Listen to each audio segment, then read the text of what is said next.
My name's Angelo. Welcome to We Want Picks, and thank you for 30,000 subscribers. I'm hopping on here live on a Monday at noon to just say thank you. That's all this is a giant thank you. The fact that we have 30,000 subscribers is absolutely insane to me. Jakey Boy and I started this a few years ago.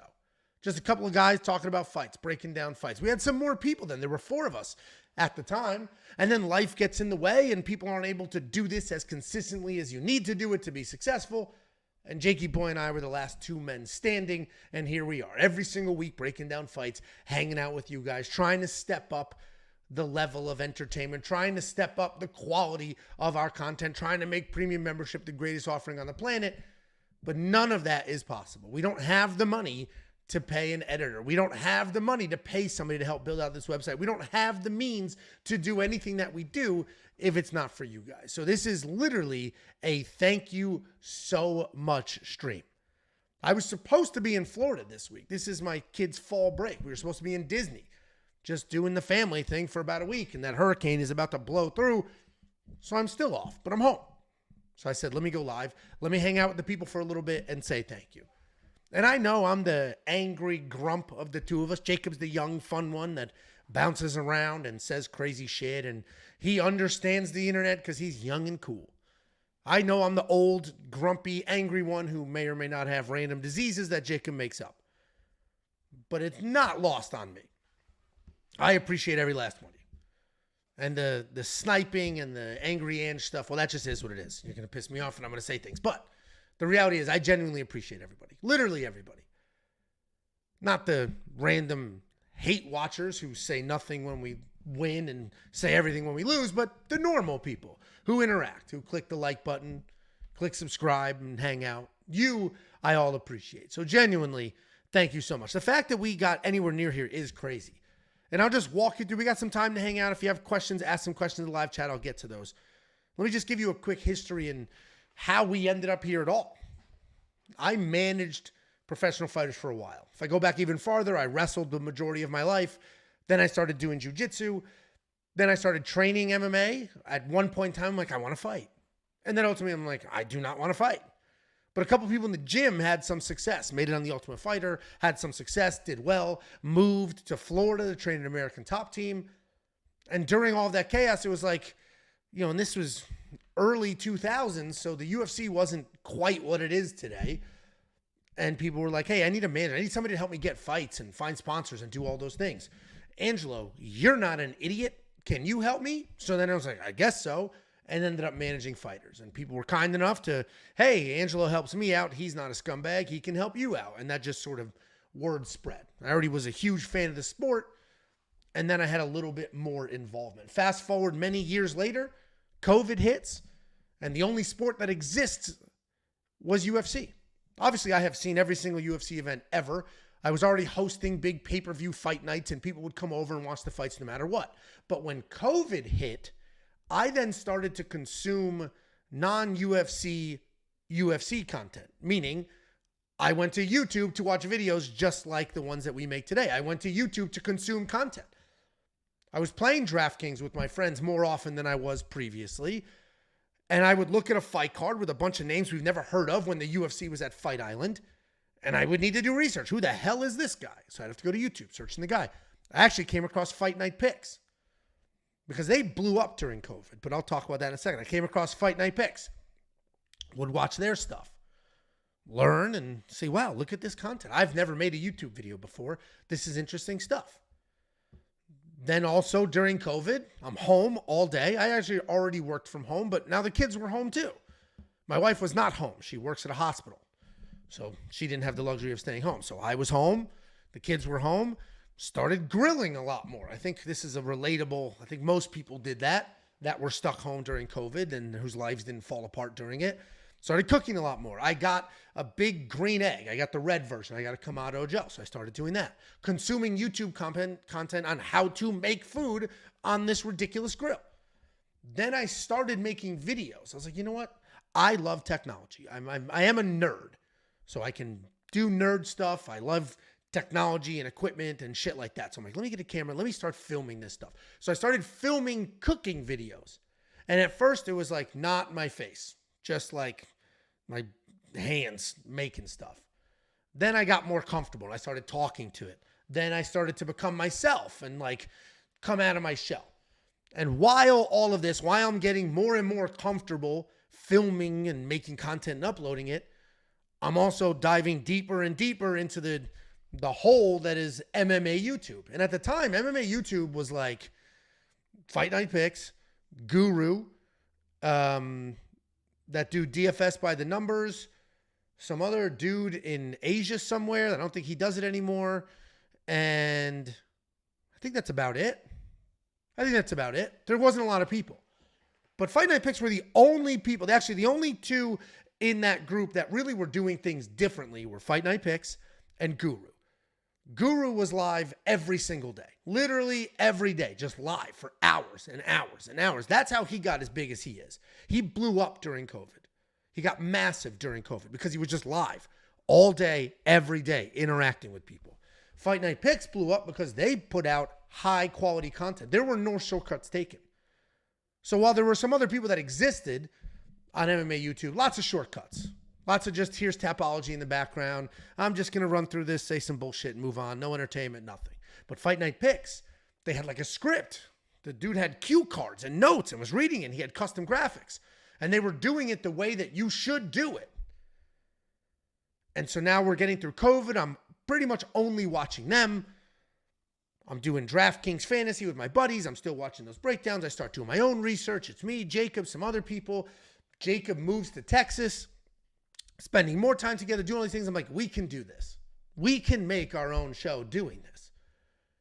So we started to do it. We filmed our own full card breakdown. This was after COVID. The life has gone back to normal. UFC was not the only sport that was out. Like life was as normal as it was going to get post-COVID.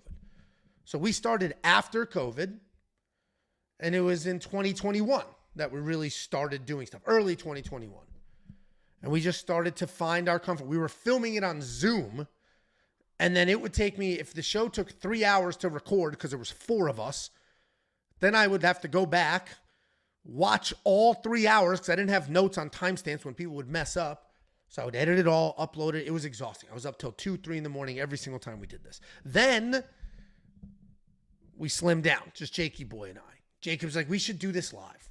Let's do it live. And Jacob, thankfully for him, had experience watching YouTubers, watching streamers. So he has A, that persona and that personality, which is why his live streams are the best. And B, he understands the internet and how to grow on the internet. So he was helping me there. I'm the normal, logical, hardworking business one. He's the creative, fun one that understands the internet business. So then we started doing our breakdowns live. And from there, we blew up. What I am wildly proud of is just how well we're doing. 30,000 subscribers is insane. 30,000 subscribers from 0 to 30,000 in a post-COVID YouTube world is insane. And let me expand on that. Fight Night Picks is, I'm just going to keep using them as the example because they basically invented this whole breakdown card space. I will never forget, it was like the end of 2020 that they did like a year-end show. And in their year-end show, he basically said, we started this year with 1,000 subscribers. And they have been doing it for a few years. We started this year with 1,000 subscribers. And at that time, they were at 19,000. They went from 1,000 to 19,000 in like 6 months. And it was all Fight Island, UFC being the only sport back. While on the surface, that seemed incredible. In reality, what ended up happening for them and everybody else that was here pre-COVID is you get this giant jump up. You get this huge influx of new subscribers, which is great for the total number of subscribers. But then life got back to normal. You got that influx of people because UFC was the only sport that existed. And I experienced this in my personal life. I have almost none of my like real friends. Obviously, Jacob's my best friend. He's my real friend. But none of my friends that I grew up with and spent my life with give a shit about UFC. They know the big fights and John Jones and Conor McGregor and all that stuff, but they don't really care. But during COVID, those real fans who love betting on sports and just sports in general only had one sport to go to. So they too started to consume random YouTube content. So all of these content creators that existed in the MMA YouTube, when MMA YouTube was just alive and well and thriving during COVID, they all had a giant jump up in subscribers. Then life got back to normal, and what ended up happening is they kept all those subscribers, but those subscribers stopped coming back. They stopped watching. Not to any fault of that content creator, but life went back to normal. They have to go back to work. Other sports are on, so they're not as invested in MMA and UFC as they once were. They're not consuming random people talking about fights anymore. So then YouTube says, hey, this channel has 30,000 subscribers, but only 2,000 of them are actually watching this content continuously, week in and week out. This content must suck. And it didn't suck, but that's YouTube's algorithm deciding this must suck. You have this many subscribers, nobody watches. Okay. So then YouTube stops showing it to people, stops pushing it to people, and those channels just stopped growing. Some slowly died, and others just stopped growing. So while I was very jealous when we started in January of 2021, I was jealous. Look at all these channels. They're so much bigger than us, and I don't understand. And I still am jealous. But we have grown from 0 to 30,000 post-COVID, and every single one of our subscribers, every single one of you is a real human being that cares enough about this content to actually watch week in and week out. You're not here temporarily because it's the only sport available. You're actually here constantly. And that has a huge part of our success. And what's happening now, you see we have 30,000 total subscribers. There are channels with more total subscribers than us doing exactly what we do. And their views are nowhere near as good as ours. We blow out channels. There are channels with 130,000 subscribers that we blow out their views. The individual videos do better. The cumulative total over a month do better. And that's because of you guys, because you're real fans of us and real fans of the sport. You didn't hop in during COVID and then just sort of disappear and move on with your life. If you did hop in during COVID, you stayed. And then you found us after COVID. So you're real fans. And I appreciate that. And I am so fortunate and so lucky because for years, I was like, I wish we started earlier. And I am so thankful we did not, because we would have fallen into that same false growth trap that all of these other channels fell into. And instead, it's true organic growth. And I appreciate every last one of you. The support has been insane. It's literally been insane. And obviously, it's YouTube. The amount of hate is also insane. But everybody on the internet's a genius. You get one pick. Literally, I got one single pick wrong this past weekend. UFC 307, I got one pick wrong. And it was Raquel Pennington. You'll still get hate. Bro picked Pennington. And that's just the internet. And what I'm trying to do a better job of is not give a fuck about those losers and only care about the people who are actually here. And the only way I know how to say thank you and genuinely appreciate what you do is to literally say thank you and also just try to step up everything that we do. The channel makes money. Like YouTube itself makes no money. You don't make any money on YouTube. But premium makes some money, right? You see how many subscribers we have on YouTube. You know how many premium members we have. So it makes money. But we're trying to invest that money back into everything. We do everything possible to step up the content. This is the last video that I had. I pay an editor. I don't have Jacob's skills. Jacob edits everything himself. Anytime you see a Lock of the Week video and people are like, whoa, this fire edit, who did that? It was Jacob. Jacob did it. Jacob makes the songs on his live streams. He does all of it. The talent out of him is crazy. I don't have those skills. I am the least creative person you will ever meet.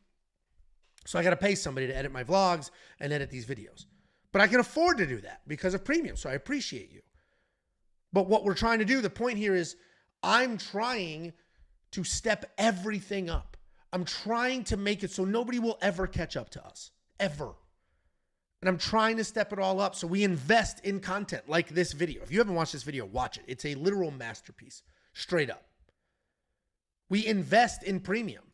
Here's a little peek behind the curtain. The data analyzer, that cost me money. I had to pay somebody to make it. Like, it's not free. I'm not a coder. So we have to pay monthly for that. That costs money. And you know what? Before we had the data analyzer, we had well over 3,000 subscribers. I didn't need to add a data analyzer for you.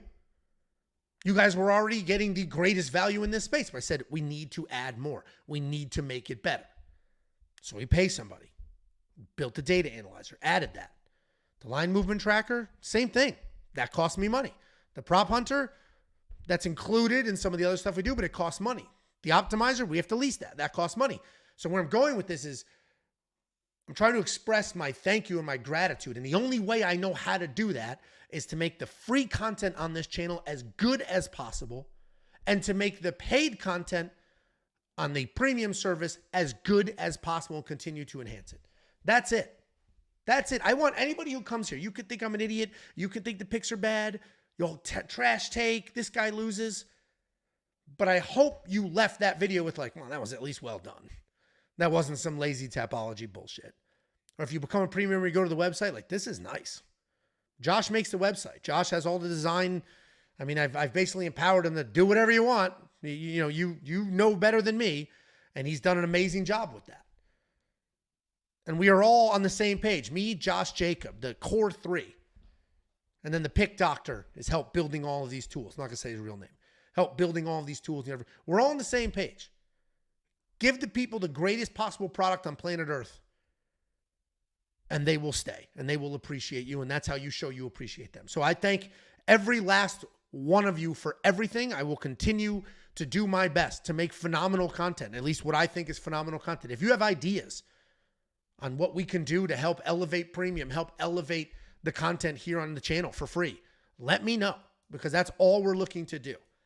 And the funniest part is before I see the donations coming in, I see some chat here. I'm going to interact. We'll get to that in a second. Let me just do my whole thing here. The funniest part about all of this is while Fight Night Picks introduced us to this accidentally, right? They made content. I absorbed it and I said I could do that. And now they've taken a step back because I don't want to speak on their lives and I don't know anything. All I do know is that they put in a ton of time and effort and they never really monetized it. So all that time and effort was a passion project. And it's great. But if that passion project is taken away from your real life, where you have to make money to pay bills, it's a little harder to maintain. So ultimately, they stepped away. And I believe the letter he wrote was effectively like, I don't have a life. I do this, so I don't have a life. And I kind of want some life. And that's great. That's a decision that makes a lot of sense. We're fortunate enough where we did monetize and we did build a business around the content. But as they introduced us to that world and we started to grow and take some viewers away from other people and we got big, we're also creating our own competition. Because we showed up, we elevated everything, meaning we did custom graphics. We do well-edited videos. We're doing Fight Companion live streams. We're doing videos like this troll video that has nothing to do, it's just content, well-done content. So we elevated it. Now there's a whole world of people that see our numbers and hear the numbers I say. Whoa, they almost have 4,000 premium members? Trying to do the math. There's thousands of people now that are on YouTube clicking a live button, clicking record, talking about Tapology and reading what's on the screen, trying to do something. And good luck. Genuinely, this space is big enough for everybody. And I appreciate all of you. I appreciate everybody that subscribes to us, people that are here, names that I've recognized for years that have been supporting us from day one. I appreciate everybody. If you're watching this and you think you're the next come up and you're going to come here and you're going to dethrone us, well, good luck. That's never going to happen. But thanks for watching anyway. Let's get to some of these super chats and some of the comments. We got Gucci Gil. Congratulations, Angelo and Jacob. I'm genuinely happy to be part of this community. If you do a call-in show this week, I'm in there. Should be Thursday. This is a weird week. I was supposed to be in Disney with the family, just 4 days. And that hurricane is about to blow through. If you're in Florida, good luck. Hopefully all is well. And honestly, just get the hell out of there. There's no reason to hang out. I'm actually having that fight with my brother right now. He lives in Cape Coral, Florida, right in the pathway of what is currently a Category 5 hurricane. I'm no meteorologist. I don't know what it'll be or what the effects will be, but they just lived through a really bad one 2 years ago that destroyed everything around them. And literally they were like huddled in a room. The walls are shaking. The roof is shaking. Like, it was terrifying for them. And I'm like, dude, just come here. I have enough. We got all our points returned from this canceled Florida trip. I'll get you your tickets on those points. Just fly here with your family. Stay here. There's no reason. What are you going to do? Worst case scenario, you came here and you didn't need to, and now you're just going to have a fun weekend with your brother. Best case scenario, it's chaos and you avoided a disaster, but they refused to leave. So Good luck, ding dong. Either way, it's a weird week. I was supposed to be in Florida. I am not in Florida because of that hurricane. So now I'm home. We're still going to try to do stuff like family stuff. I think we're going to go to the Texas State Fair. I think we're going to try to do the aquarium. I think we're going to try to do some things. So the schedule is a little weird this week. I wasn't intending on being here. There was never going to be a call-in show, but I do think we're going to do a call-in show. Our full card breakdown should be live tomorrow night, Tuesday night. So if we do a call-in show, we'll schedule it as early as we can. We'll let you guys know, but thank you for the $5 super chat and all the support. You're a big supporter of ours. Dr. Y, also a tremendous supporter. He's the one who got the BMF belt that sits above me when I smacked the shit out of Jacob. Good job, Angelo and Jacob. Always. No, also the web guy. Yeah, I mean, Josh, the web guy, well, first of all, he's kind of a pain in the ass to deal with, and I know you're watching and hearing this, so take that in jest. But, no, without him, without any of us, none of this is happening. Like, if this was only me and there was never a Jacob or a Josh, it would grow, it would do well, but it wouldn't be what it is. We wouldn't have any of the lives, I'll tell you that. And it wouldn't be as fun or creative because Jacob helped bring me out of my shell. If it was just Jacob and not me, it'd be well done and well made, but it might not be on that exact same schedule that you get from me every single Sunday this time. Jacob is a much more, and this is not an insult because he knows it, he's a much more free-spirited guy. Like, if he wakes up and he's not in the mood to do something, he's not going to do it. Like, yeah, I don't feel like going live today. I'm not in the mood. Which is the right call because you can't sit there for 7 hours talking to people in a bad mood. He just won't do it. So if it was just him, it would obviously grow. It would still be some of the best, most creative content in the space, but it wouldn't grow the way it's growing and it wouldn't be monetized. If we don't have Josh, actually, there was a world where we didn't have Josh. And the website was a slow, clunky mess. We wouldn't have the membership we have. We'd probably have some dumbass Patreon that I shit on other people for doing. Josh is the one that helped bring a true premium membership to life. So without the three of us combined, this combination of people, none of it works. So thank you for the super chat, and the appreciation for Jacob and the web guy does not go unnoticed. DZ, Dewari Zukamefa, Bo Diddy, AKL, what the fuck? Marshmallow Puff Daddy, thanks for the community and the great premium. I don't know. Why did we have to call me fat on the way to saying thank you? Why was that part of this? And you're welcome. The hell? Let's go ahead and whole bunch of comments that we will get to here. I'm not the live stream king like Jakey Boy, so there's going to be some awkward silences. So that just is what it is. William Gearing, have y'all talked about the possibility of doing some kind of big group event to watch the fights? I've talked about that a bunch of times. Don't know how to execute on it, though. What would be a massive failure is thinking that we're more popular than we are, doing some meet and greet, and then 3.5 people show up. A half because some people are as short as Jacob. So that could be a giant embarrassment, honestly. But I have talked about it. What I was really thinking is Jake Paul versus Mike Tyson. Let's get a suite. And if you live in the area and you want to come, let's do that. Problem is, those tickets got wild. They're dumb expensive. And Jacob literally has what'd I say? He'll never do anything he doesn't want to do. He literally has no interest in going to that fight for any reason. So it's like, all right, well, I can't do a meet and greet, just me. So, yes, we've talked about it. What we might do, so Jacob and I went to UFC 303, International Fight Week. It was wildly successful, meaning A, we had a ton of fun. B, we got some good bro time in. And C, there was probably 30 people that were like, Angelo, Jake, like came up to us, recognized us, said hi, took pictures, do all those things. So it's like, all right, there is a group of people that like actually want to meet us. So what we might do, and we've got plenty of time to plan because it won't be till June, maybe we do something around International Fight Week in 2025. We'll rent out a bar or something like that and do a meet and greet there, hang out. Maybe not watch the fights together because I'm assuming if we're going to watch the fights there in person. But maybe we'll figure something out like that. Cosm is that giant venue. It's like the Sphere, but it's not. There's one here. We're actually going to Cosm for UFC 308. I'll vlog that whole thing. They do private events, but I mean, I imagine that's an absolute fortune. But yes, we have had thoughts and ideas. Me specifically have thought about a live fight, like not a UFC event per se, but like a Jake Paul, something like that, that has some interest. It's in the same realm of UFC, but should be more affordable. So we'll figure something out for sure. Show my feet. Well, we're going to have to watch the vlog for the feet. Ray Charles. How he could see this and type is astonishing. Ange, since you started this channel, what's your favorite winning ticket from a bet you've placed? Thanks for everything, Chief. Well, I don't have any wild plus 3,000 parlays to hang my hat on and say, look at me, right? I don't have any of those. So if I'm thinking of one of the favorite bets I've ever placed, it's probably got to be a big dog where everybody else was stupid except me. And let's see. This weekend, I had a couple of fun ones, right? I loved Court McGee, almost plus 200. I got him at plus 195. That was a fun ticket. Nobody believed it. Dirty bird. But it might literally be, who was that little powerhouse dude that knocked out Sam Patterson? Yanal Ashmouse. That might be, actually, here's the most fun one. Nah, I take it all back. It was a massive favorite, Arman Sarukian. When Arman Sarukian fought Joel Alvarez, he was a 2-1 favorite. I think I had him in the safety parlay. No, I didn't. The safety parlay didn't exist back then. I just had a bet on him or I had him in a parlay. I forget. But I had a bet.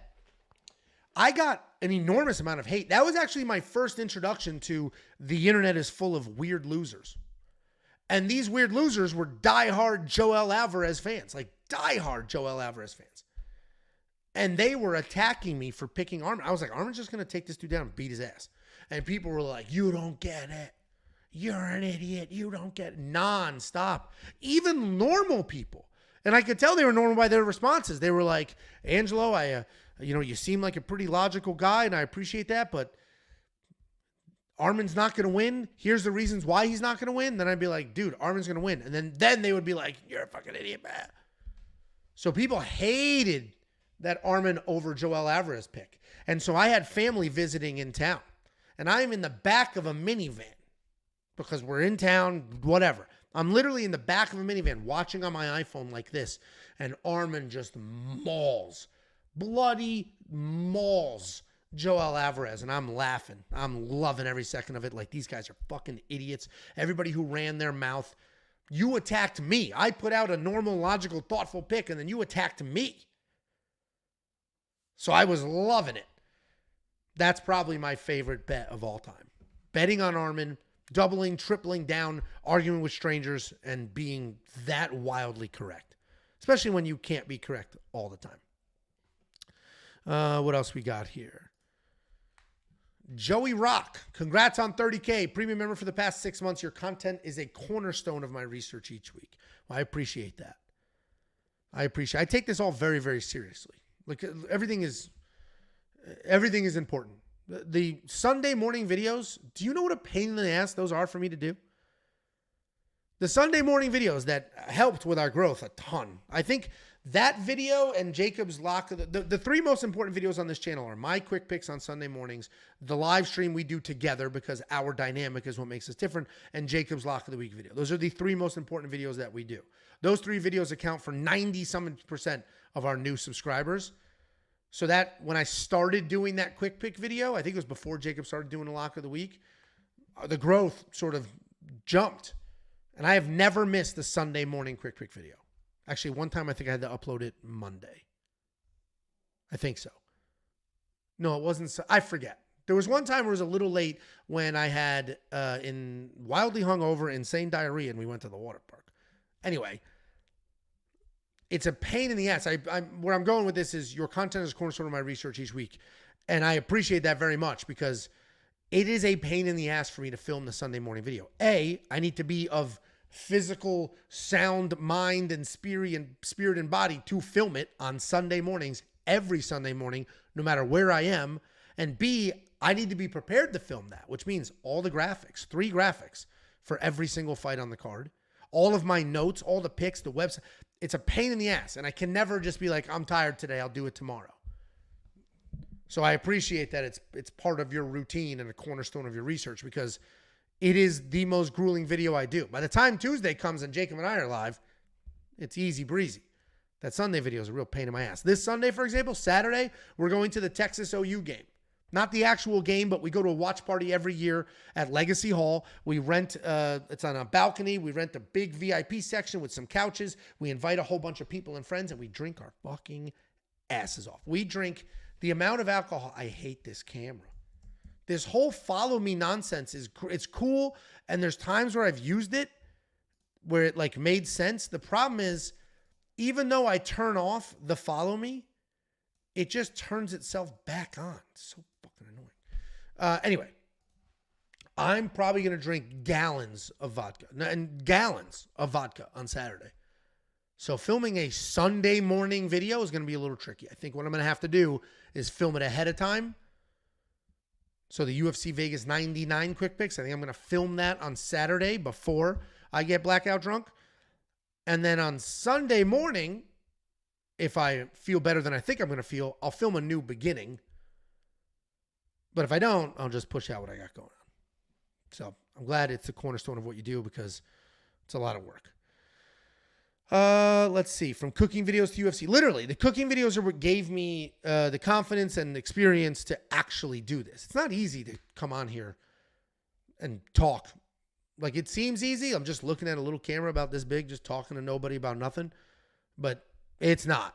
It is not easy. And it's the confidence is, it takes time to build that up and to get comfortable in who you are. Like, how I do the videos now, this is me. This is how I act. This is how I talk. The early videos where I was like Walter Cronkite professional, that's not me. Let's go. A lot of thank you, Dans. You know what's so funny? You know what we don't do well is merch. I should be adopting the Barstool merch sort of environment. And I think we're going to partner with Millions to get that done. Where we have a topic like, oh, Angelo has AIDS, or thank you, Dan. That should have been a shirt instantly. I instantly should have had shirts ready to go. I should be wearing them. We should be selling them. The merch situation is terrible. A, I'm not creative, as I mentioned a million times. And B, we don't have anybody that can make shirts in a reasonable time frame. So Millions reached out to us and said, hey, let's be a partner. So I think we're going to get it done with them because they actually can produce that stuff. What I would love, obviously, you know, we've got a great relationship with Young LA. That's this hat. They literally started as fans of the show and sent some stuff, and I hadn't heard of them yet. And then we get the stuff. I'm like, this is incredible clothing. Like, this is such high quality stuff. So then we started talking, and now they're partners and they're a big part of the show. Perfect world, they make our merch. That will not happen. They're like a giant clothing company at this point, but that would be incredible. This is awesome. Well deserved. I appreciate you. Lots of congratulations in here. Thank you all very much. Smashing it in premium lately. Yeah, I'm up 6 of the last 7 cards. It is, feels good to win. I'll tell you that much. You know what's funny though? Here's the internet. Prize Picks, for example, I missed 2 weeks in a row. Within 5 seconds of a line missing on Prize Picks. Within 5 seconds. Multiple comments. This sucked. You suck. You're an idiot. This sucked. No joke. Those are the comments. This week's Prize Picks, not only did I hit him, I smashed him. Destroyed this. Every single one I put up hit. Do you think there was a single comment saying good job? No. And I don't need the praise. But it's just so funny to see how quick the hate comes in. And then when it works, crickets. Let's see. Thank you, Dan. Thank you, Dan. Been watching June 2024, a couple of months. Oh, so you really hit the sweet spot. Hit a live stream finally. Yeah, this is an impromptu thank you live stream, not a normal. Listen, if I didn't have a real job, I have a real job. And I have 2 kids to support. I've got a wife. We have a nice life that I have to support. I've been supporting it long before this YouTube channel. I'm going to have to support it long after. So I have a real job. If I did not have a real job, and this is all I did, I would start to go guru route and just live stream constantly. Nonstop live streams. Every night, in the middle of the day. Like this noon live stream's not bad. More people here than I thought there would be and a lot of interaction. And I'm sure if I did this routinely, everything's about routine and schedule and get people used to certain days and times. If I did that, I'm sure this would do really well, especially after an event, talk about the fights, all that. So this isn't a normal live stream, but hey, if I ever quit my job, it will be. Let's see. Giveaways. Look how quick they have their hands out for shit. No. It's freaking $10. People ask me for discounts all the time, and it's like, no. I'm not going to devalue. It's already the greatest value in this space. I'm not going to throw a discount on it and devalue it. And also, there's not margin there. Like, I ran through here. Here's transparent Ange. I'm not going to give you real numbers, but this cost me money. All right, you have given me $10. You are a premium member. You said, here's my $10. If you pay through PayPal, $1 of it's gone. I now only have $9. If you pay through credit card, $2 are gone. I only have $8. And this is before taxes, before I got to pay the web guy, before Jacob gets his money. We're at $8. I have to pay somebody to make the data analyzer. So now there's money off of that. I have to pay for this information. There's money off of that. This is part of the analyzer guy. This is part of the other guy. Artem gets his money. If you signed up with his promo code, he gets money. AI picks, that costs money. Where's the optimizer? The optimizer I have to lease. I pay for all of this. Like, nothing's free. So that $10 is very quickly not $10. Then I got to pay people. Then I got to pay taxes. So discounting it, no. Not happening. Nothing but support from Dallas. Fight Night Picks dudes are great, but We Want Picks filled the void tenfold. I agree. Where are you in Dallas? I'm in Prosper. Jacob's in Frisco. Stupid they didn't start. Oh, you must be talking about Fight Night Picks. Stupid they didn't start a Patreon. Everybody's different. And there is, like, Guru makes a fortune. I don't know if he makes more money than we do. We might make more because we've got the premium membership. I don't know. But he makes a ton of money not doing anything other than YouTube. Obviously, he has memberships on there, but he doesn't give you anything for the membership other than it's a way to support him. And then there's super chats and donations. Luke Thomas goes live, and he gets hundreds of dollars every time he's live. People just super chatting like crazy. So there can be money to be made on YouTube, and Fight Night Picks was probably going that route. They were doing those pre-fight, like before, let's say the fight started at 5 p.m. at like noon, they were live. And they would recap the card again very quickly, and they would get some donations. So that was probably the route they were going. But, listen, this is a grind. This is a grind. And I like it. I'm excited about it. And I'm an insanely hard worker. Like, I don't ever take shortcuts. Like, I work my ass off. And I built this with Jacob, with Josh. We built it from nothing with hard work. The hours it takes to make the graphics. The hours it takes for me to do my research. The hours to do the notes. The hours to film and then edit and then upload. On vacation. How many recap videos have you seen where I am on vacation hiding somewhere doing a recap outside? So it is a grind. And if the money wasn't there, I don't know if I would continue to do it. Like, I'm doing this because I love it and it's exciting, but I love it and it's exciting because there's also money involved. So if they didn't monetize correctly and there wasn't enough money, what are you doing? I am not sacrificing this much of my life. Like, I had marriage issues because of this. Like, Tiffy and I had problems at one point because of the amount of time and effort that I'm putting into this. And we got it all squared away and everything has worked itself out. But there's giant sacrifice. And I think I forget which one's Craig and which one's Matt. But the shorter haired one, he was the one who was like, the most fun I had this entire year was the day I went on my canoe. And when I went on my canoe, I was filming a freaking full card breakdown. So he just sort of had that realization, like, this isn't worth it.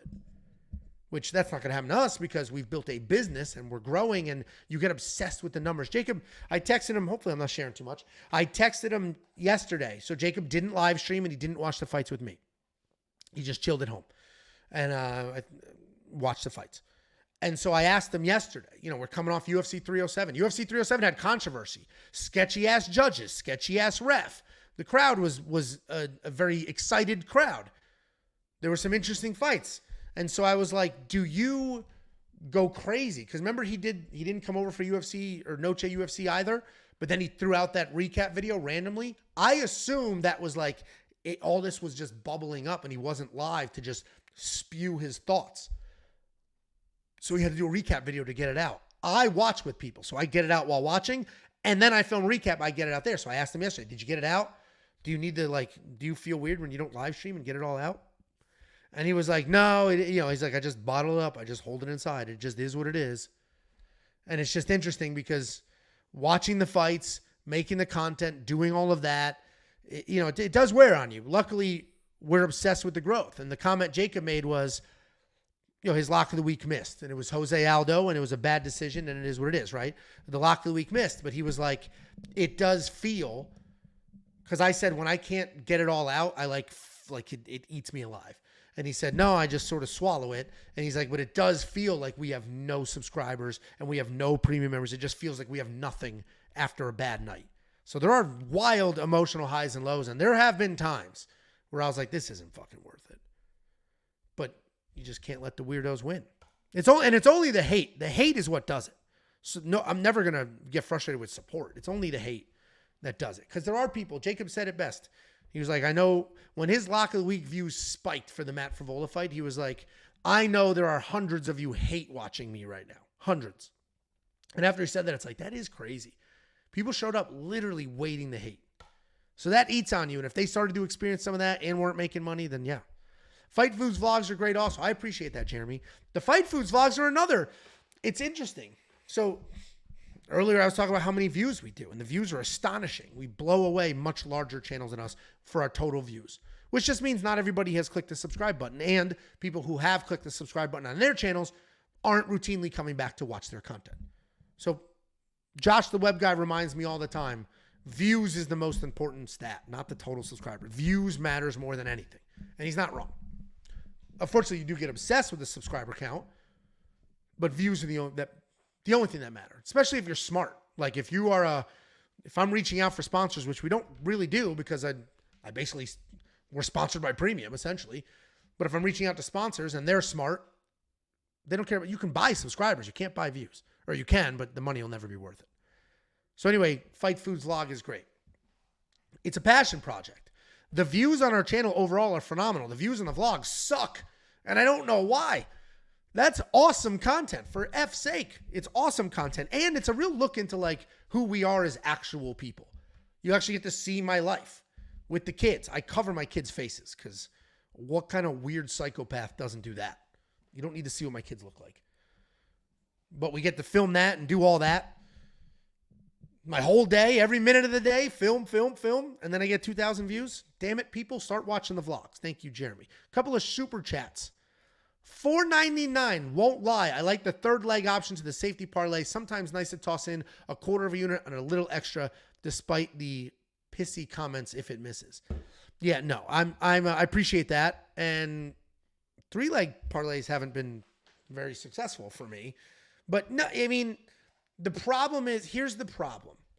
I had essentially a perfect night at UFC 307, meaning my picks were phenomenal. I went 11-1. My bets were phenomenal. I only lost 2, and one of them was tiny. The safety parlay hit. My prize picks hit. My underdog hit.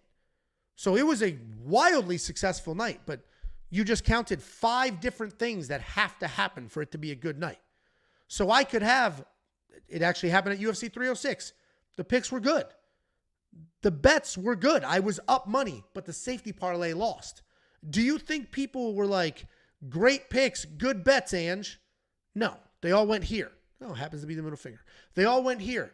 Safety parlay missed. You suck. So to have all the pillars of what I do hit, it's hard. So when you say, I want a third leg, I want a fourth leg, give me a bigger, it's already hard to do as well as we've been doing. I can't make that more complicated by forcing things. People always say, give me a long tail parlay. I can't. There's nothing I like. And I'm not going to force it. And you can't, there is no caveating. How many times have I put a safety parlay like, guys, I don't love this one. And then I still get a ton of hate. It's like, I told you I didn't love it. So I appreciate the super chat, but I'm going to stay on my path. Jakey Boy will give you the big boys. Riff Raff with an astonishing $50. Riff Raff, also a massive supporter. A whole bunch of the stuff in my office. If you watch the vlogs, we do a mail day. We unbox things. In my office, almost every single thing that's ever been sent to us is on display somewhere. Whole bunch of this stuff from Riff Raff. Riff Raff has been phenomenal to us. Fantastic 30,000 milestone for We Want Picks. Keep up the great work. UFC 307 could not have been a much bigger card Much bigger cash grab with a couple of judge corrections.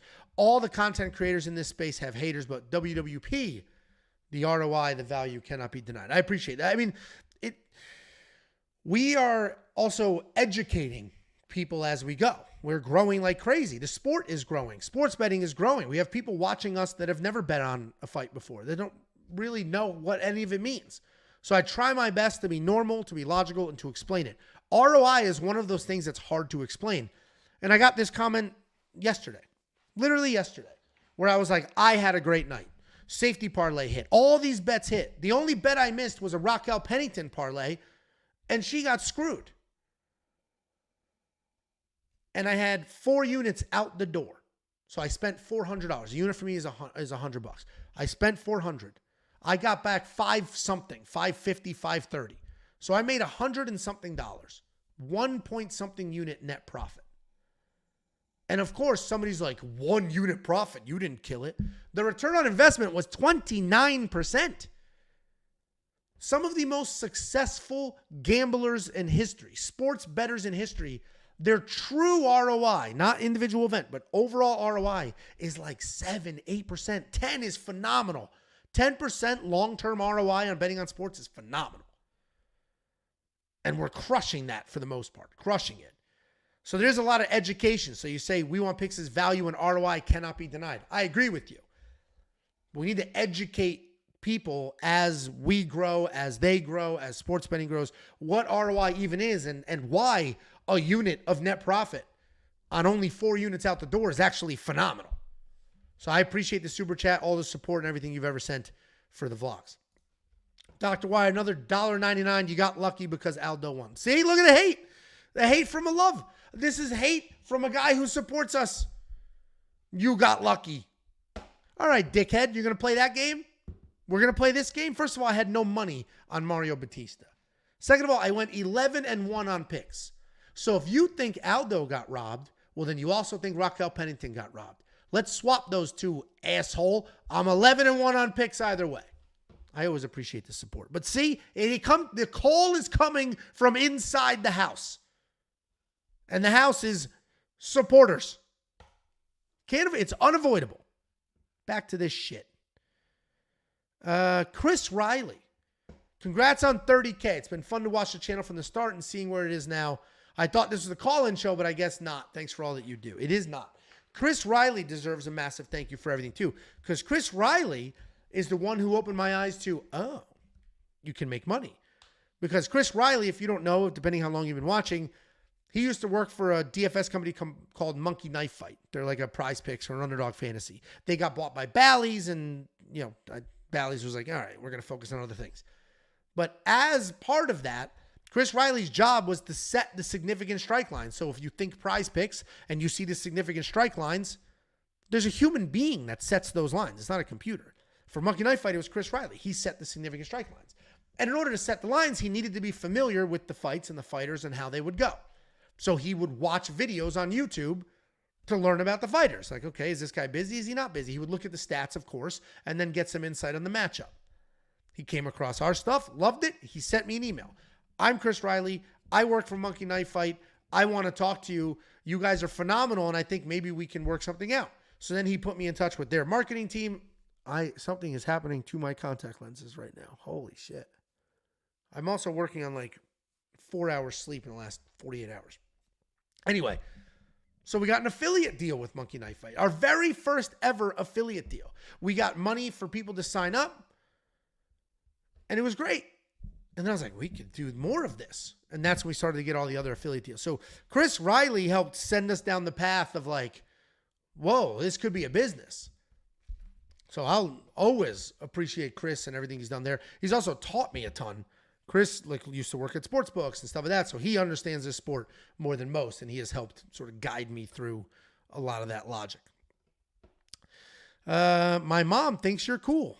If I was Jacob, I'd be like, send me a picture of your mom, bro. I'll help y'all out setting up an in real life Dallas event. I do community and events for a UFC sponsorship company. Send me an email. info@wewantpicks.com. Send me an email and let's chat. Because for sure we could set up a Dallas event. And if you're working for a UFC sponsor company, that'd be phenomenal. Send me an email for sure. Can we meet up at your house? No. And I've gotten this request a few times, actually. I have small children, 2 of which are girls. So no, never. You found a great way to monetize your channel through subscription, and it's inspired me as a great pick maker myself, but I'm not trying to dethrone. There's enough dough here for everybody. Here's the problem. I'm not trying to crush your dreams, whiz kid. I don't know. We've created a world where people can't sell anything because I'm selling what I sell for $10. For $10, you're going to get 3 people and a robot's picks and bets. For $10, you're going to get the DraftKings optimizer. For $10, you're going to get the DraftKings ownership projections. For $10, you're going to get the data. For $10, you're going to get the data analyzer. For $10, you're going to get... It's impossible. When I see people trying to sell their stuff for $30, even going the other way, $5. Yeah, but for 5 more, you get all these other things. So good luck. That's not sarcastic. Genuinely good luck. But it's very, very, very hard to compete with us in the value of what we do. And that's on purpose. That's literally by design. So sorry if you're a casualty of the price point that I've established. Congrats. Well deserved. Y'all make UFC betting content, the best betting content on the internet. Keep up the good work. I appreciate that. Please watch. We're going to do this. Please watch some of the other content as well. This video costs money, and it's a phenomenal video. So thank you so much. I appreciate it. Let's see. Here we go. I don't know what the first half of this says, but it says, Ange does look like Ben Affleck. See? Been telling you. How do you think I bagged that wife of mine? Looking like Ben Affleck. Ignacio, that's a name I recognize. I'm really proud of you guys. I don't know how long I've been here, but at least for a year. I think y'all had like 10,000 or fewer. First of all, phenomenal job on the grammar. It is fewer. It's not less. When you go to the grocery store and it says 10 items or less, that's wrong. Less is volume, not quantity. Like this is, 12 ounces? Less would be 8 ounces. If I had 2 of these, less would be fewer ounces. Fewer would be not as many. So congratulations on using grammar correctly. Wild how much you've grown and improved the quantity of the content. Yeah, thank you. But the growth enables us to improve the content, right? Like we grow, so I can spend a little bit of money to edit a video like this that'll only do 5,000 views. The money I spend on this troll video, the money I spend on the hot take videos, the money I spend on the vlogs never gets recouped through those videos. Not even close. Not even close, ever. The greatest troll video is wildly upside down as far as this is how much I spent, this is how much it'll make. It's not bringing in premium members, it's just content. But overall, what it does is it helps further the point that we put out great content. So I appreciate you. The growth and the improvement in the quality of content are directly related to each other. It's a never-ending cycle. The content is good, so we grow. We grow so we can afford good content. The content is good, so we grow. And it's just a cycle that'll continue. Kayla Harrison smokes the shit out of Juliana Pena. Beats the fuck out of her. Juliana Pena sucks. She didn't win that decision, and she sucks. Oh, you got a half-ass takedown, and then for some reason, Raquel Pennington is completely useless on the ground, can't stand up to save her life? Good luck. I don't know who we're going to have on the show. That just sort of happens. Jacob, so Jairzinho Rozenstruik, when he joined the show, that's because his PR team reaches out to us when he fights because they used the clip of me shitting on him like a year ago, just shitting on him. And they used that clip of me a lot. So they would tag me and troll me, and that actually helped build a real relationship. So that's how he got on the show. Jacob does the lock of the week. He does the full edits. He shares it with the fighters, and he builds relationships that way. So he just asked me, you want to come on the show? That's also why the last 3 fighters that joined the show like him more than me, because he built the relationship, and I picked against every single one of them. So that just is what it is. So I don't know what fighters are next. I might have my buddy, we said this before. I don't know if you guys know who Josh Thompson is, but former Strikeforce world champion, like an old school fighter. The only person to ever finish Nate Diaz. Him and I are friends in real life. Our kids are friends. Like we're friends in real life.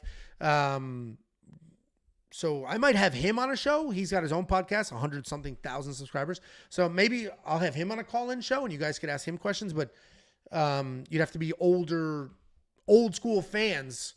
Like obviously you could ask questions about stuff today, but about him and his career, got to be old school fans.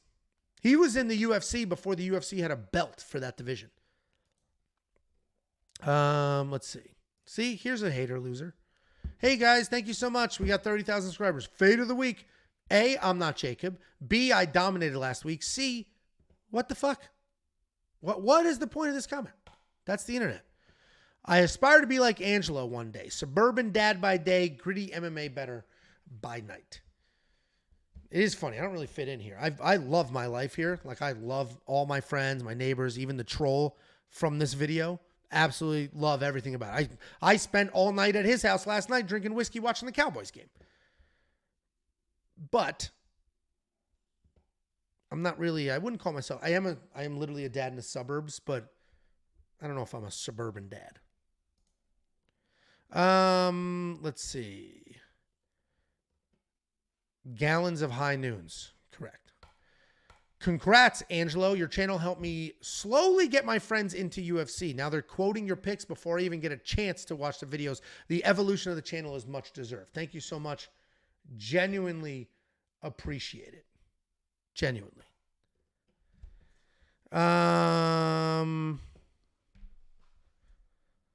Let's see. Somebody just tweeted me. Oh, responded to somebody else's tweet. 12-2 on picks. Angelo. This is the problem. Somebody tweeted, right? People love doing this shit. It's easy for cheap views and cheap engagement. Here's how everybody did. Buddy, I went 11-1. Not 10-2. Yeah, Angelo. Oh, no, he has it correct. All right, anyway. Let's move on. Plus money safety parlay. I did put up a plus money safety parlay. And when it misses, you guys are going to eviscerate me.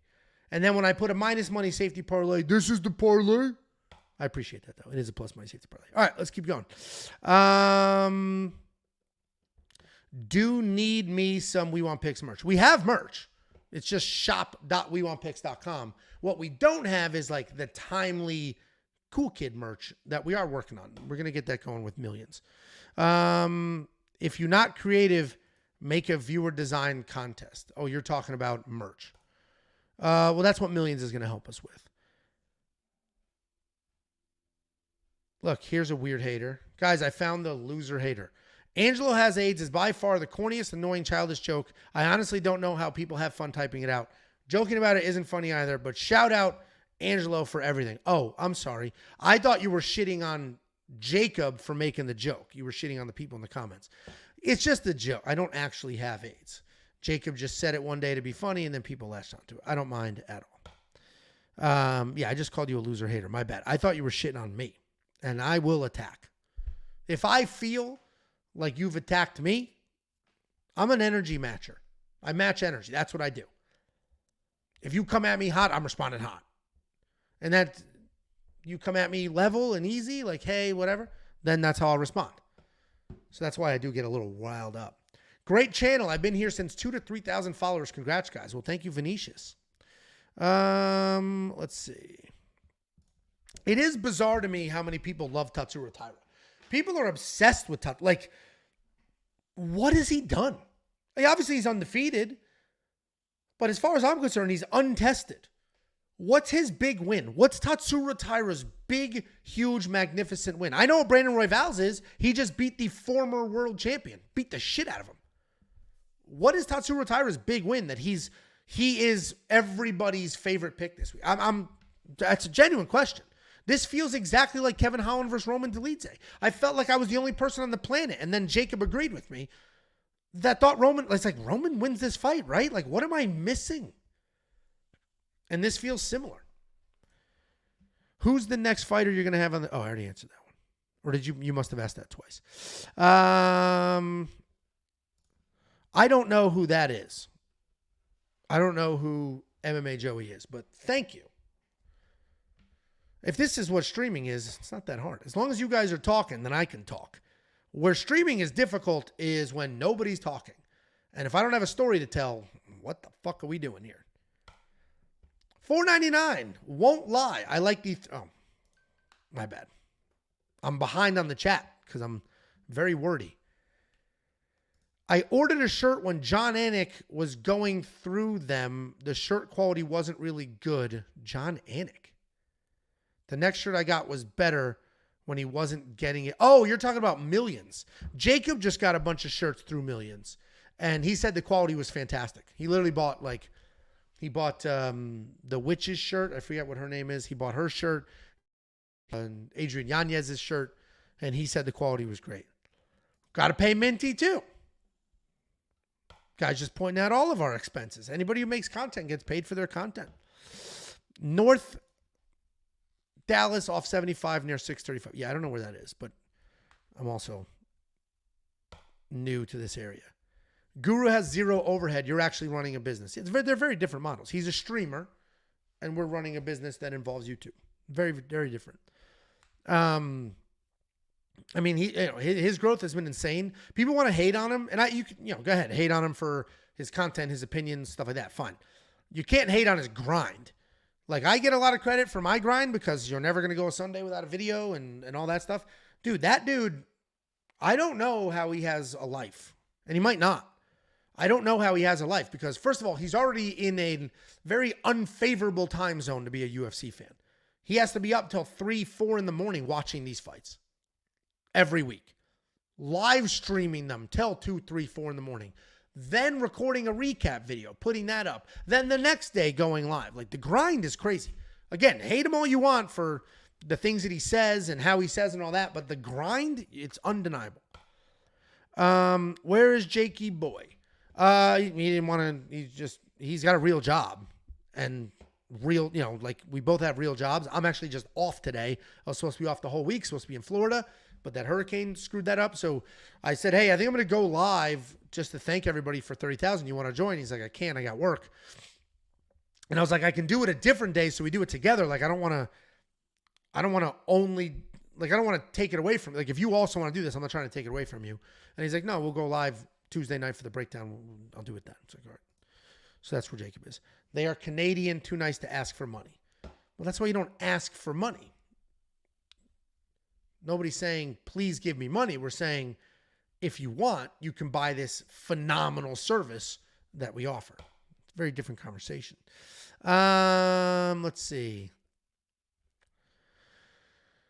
Congrats, Angela. Keep up the good work. Thank you. Big love from the UK. Thank you. Bro, I'll honestly tell y'all pay too much attention to trolls and haters. If you ignore them, they go away. No, they don't. No, they don't go away. I promise. I watched a Fight Food vlog for the first time, and it was a banger. Keep them up. The Fight Food vlog right now is being edited. So I asked him, I said, hey, when do you think it'll be ready? He's like, I'm hoping for tonight. Don't count on that, though. He said it might be tomorrow. So it might be tomorrow. Watch the vlogs. If you guys like, hey, Angie, I'm already a premium member. What can I do for you? Watch this video, The Greatest Troll. Watch that damn video and watch the vlogs when they come out. The vlogs are the ticket. The vlogs are the ticket. Eventually, betting content will get old. Vlogs will not. I promise you. I actually try to step them up, too. Next vlog, actually, this vlog's, it's okay. The next vlog, we're going to Kazim, and I'm excited for Kazim. I'm very excited for Kazim. If you don't know, have you seen those viral videos of people watching the fights, but the fights are like 4 stories tall and you sit like inside the cage and they got special camera angles? That's Kazim. They built one 15 minutes from me. We're going there for 308. Me, Jacob, Casey, and I think my cousin, maybe somebody else. The problem is my friends all have kids and soccer games and shit. So we'll see who the 4th person is, but I'm looking forward to the Kazim. So that vlog should be pretty interesting. And that's for 308. Angela, will you ever do a live fight companion? You know what's funny? I almost did one Saturday. Saturday, during UFC 307, we were at we needed 10 more subscribers to get to 30,000. I'm like, if I go live, we'll hit it. And I was like, if nobody's coming over for the fights, then I'll do it. Jacob wasn't coming over.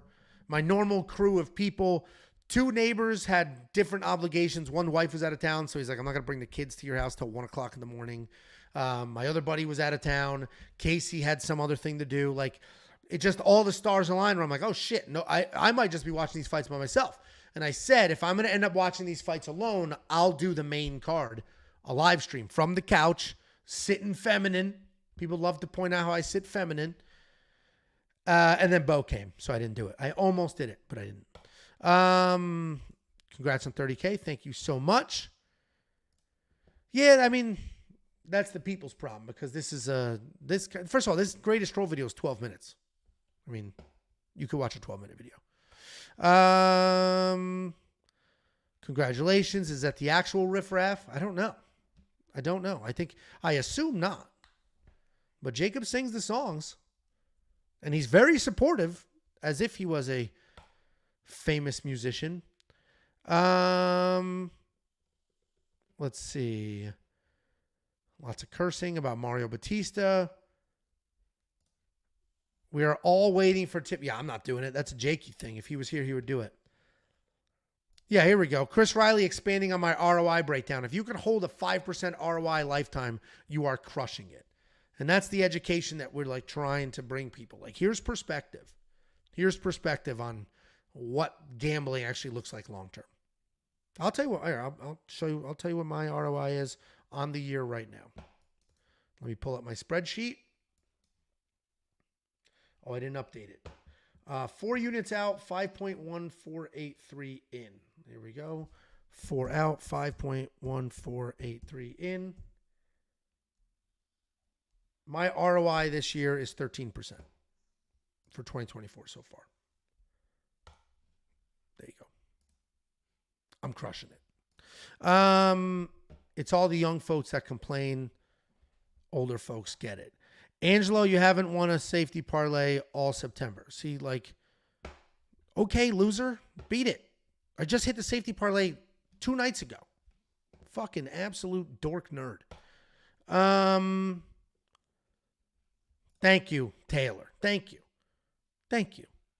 I about hit the full. Well, listen, if Raquel Pennington gets that decision, I picked the perfect card, and that full parlay would have hit.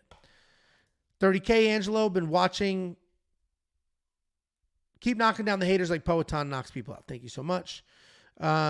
Jiffy, you guys have been really stepping up. Thank you so much. No, I only have girls. Did I say I have a boy? I've got 2 young daughters. 7 and 5. They're about to be 8 and 6. Let's see.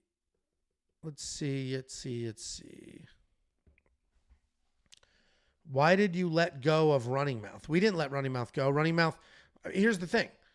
I'm not going to speak for them, but first of all, we have no issues. Like, good, let them do their own thing. They seem like good dudes. Running Mouth was just, instead of building their own Patreon, they were selling their picks and bets on We Want Picks. And the benefit to doing that is they now have a bigger, better product to sell. You're now selling the optimizer, the data, all that shit, and your picks and bets. Problem is, we're $10 a month, and I can't budge off that. And our affiliates get half of the money.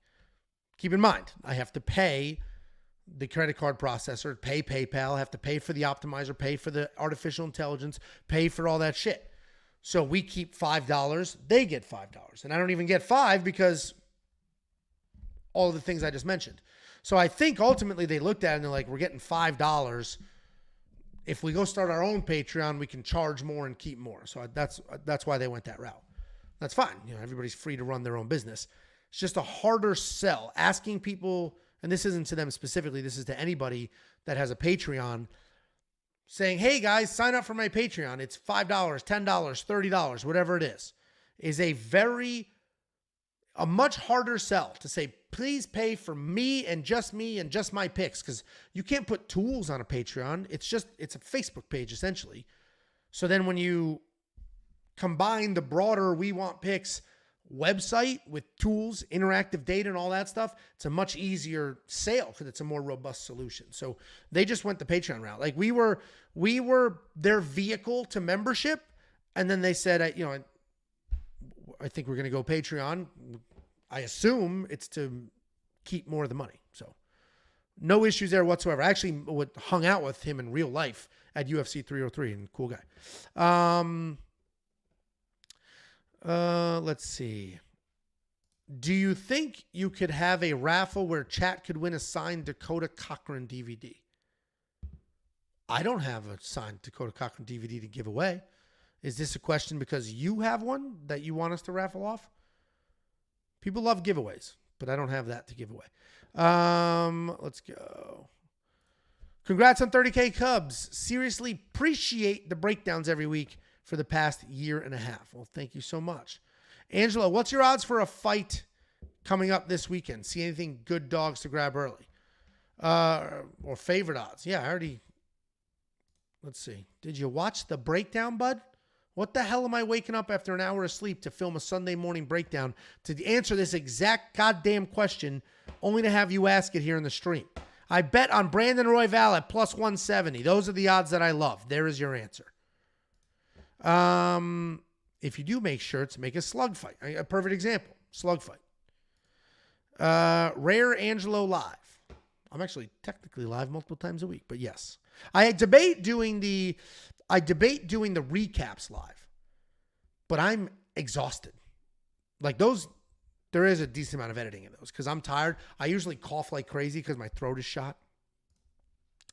Where does Artem fit into all of this? How did you get him to join your operation? Artem is we're basically a vehicle for his sort of membership as well. But Artem's like, I consider Artem part of the crew. Now he doesn't, because he also provides us content. So Artem's not part of the crew in that he's helping build the website or drive, business decisions, but he's part of the crew. He's been part of We Want Picks for a long time, fully embraced it. Artem does well. I'm not going to out any of his numbers, but Artem does well. Artem, through We Want Picks and all the videos he makes and the membership and the articles he writes and all that stuff, probably makes more money than 99% of the people out there with their own Patreons and their own stuff. And that's because Artem gets it. Artem has that same routine breakdown and schedule of when stuff is going out. Artem also has the discipline to do the research and put out good picks, but he's fully embraced it. You watch his videos and his shit. We want picks. So he's doing well. And so where he fits into this is he provides content, provides breakdowns, provides picks, and he makes good money doing it. I consider Artem as part of the We Want Picks crew. I consider Minty part of the We Want Picks crew as well. Let's see. Yeah, I mean, Pena was delusional and will continue to be delusional forever. Pena is just a very unlikable, delusional person. Always has been, always will be. Let's see. I don't know how much longer we're going to hang out here, but as long as I have questions to answer, we'll answer them. Let me go back to this. Let's see. Who you got in a karate fight? Wonder Boy versus Johnny Lawrence from Cobra Kai. Wonder Boy. Wonder Boy's so good. Johnny Lawrence is old as fuck too. Josh the Punk it's Thompson, not Tompkins, but yes, that's who I was talking about. Let's see. Oh, how did Artem join? And Jakey Boy. So Artem, I think Josh, the web guy, reached out to Artem. So about a year ago, so we started our premium membership a year and a half ago. I think a year and a half. No, 2 years ago. It was in a summer that we started. So 2 years ago, we started a premium membership. Then 6 months after that, so a year and a half ago, we added on to it. We have to pay for software to run all of this, obviously. And we added affiliate software. We said we can go get people like you, anybody watching, I could set you up with an affiliate code. You can go sell We Want Picks premium membership and make a couple of bucks. So we set that up to do that. And part of that is that we can bring people in, people that we trust, people that are reliable. We can bring them in and they can sell their picks and we could be their Patreon. We can be that vehicle. So once we set that up, we reached out to a bunch of people. Here's full transparency, Ange.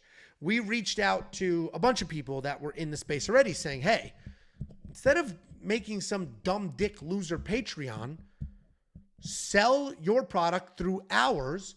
And yes, it's $10 and you'll get 5, but you can sell Angelo's picks, Jacob's picks, the artificial intelligence, the tools. You're selling a DraftKings out. You're selling this whole suite. It should be the easiest sale of your entire life. So we reached out to a bunch of people. Artem was one of those people we reached out to, and Artem was smart enough to say, yes, let's do it. We also reached out to that dude, DFS by the numbers. He said no, but that was expected because he already had his own website. It's not nearly as robust and it feature rich, but he had already invested the time and the money into that. So that made sense. Like, okay, then I'm not expecting you to abandon what you've built, but okay. We reached out to that guy, Wheezy. He turned it down. Frankly, I think that was a tremendous mistake, but that's his mistake to make. I'll guarantee you Artem makes twice as much money as anybody who turned us down makes. And that's not, everybody's free to make their own decisions. We reached out to, Running Mouth said yes. We had a whole bunch of people reach out to us to say, can I put my picks and bets on there? And we told them no. We only reached out to people that were like reliable. Everybody I mentioned is reliable. Who else did we reach out to? I think that's sort of when we were like, we got 2 no's and 2 yeses. And we're like, let's pause here and see where we go. If we reach out to other people, then I'm forgetting who.